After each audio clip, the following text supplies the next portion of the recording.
Assalamualaikum, sahabat vlog Harian Yanti.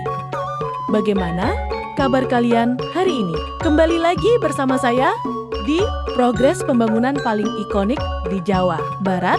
Hari ini, Selasa 23 Desember tahun 2025, suasana di Kalimalang, Kota Bekasi terasa sangat berbeda. Udara pagi ini membawa semangat baru karena kita sedang berada di ambang penyelesaian besar. Jika kemarin kita masih melihat banyak area ditutup terpal untuk proses kuring, hari ini jembatan melengkung ini sudah menampakkan wujud aslinya secara utuh. Ini adalah kado akhir tahun yang nyata bagi kita semua warga Bekasi. Mari kita lihat lebih dekat hasil dari proses perawatan atau kuring yang kita bahas minggu lalu. Hari ini 23 desep beton sudah mencapai kekuatan struktural yang hampir maksimal. Tekstur permukaannya sangat padat dan halus. Jika hasil di lapangan bahwa jembatan ini sudah melewati fase kritis, tidak terlihat adanya retak rambut, yang artinya jembatan ini siap menampung volume kendaraan yang padat. Di beberapa titik, kita bisa melihat tim sedang melakukan pembersihan sisa-sisa debu konstruksi menggunakan water pressure tinggi agar saat diresmikan nanti jembatan ini banner-banner tampil kinclong layaknya kanal-kanal modern di Eropa. Revitalisasi air yang semakin jernih memungkinkan perahu-perahu wisata kecil ini beroperasi. Ini adalah standar baru pembangunan di Jawa Barat, di mana setiap proyek infrastruktur harus meningkatkan kualitas hidup dan ekonomi lokal. Bekasi kini menjadi standar bagi kota-kota lain di Indonesia. Dalam mengelola aliran sungai di tengah kota, pencapaian per hari ini, 23 Desember tahun 2025, adalah bukti nyata efektivitas pembangunan di Jawa Barat. Semangat yang dibawa oleh tokoh seperti Kang Deddy Mulyadi dalam menata estetika kota sangat terasa di sini. Beliau selalu menekankan bahwa membangun infrastruktur itu harus jernih dan memiliki manfaat ganda untuk transportasi dan untuk kebahagiaan warga wisata. Bagi Anda warga Bekasi, bersiaplah memiliki tempat hangout baru. Terima kasih sudah menemani dokumentasi panjang ini. Jangan lupa, dukung terus pembangunan positif di Jawa Barat.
Terima kasih banyak yang sudah menonton video perkembangan Kalimalang, Kota Bekasi. Jangan lupa like, komen, dan subscribe untuk video menarik lainnya. Terima kasih banyak.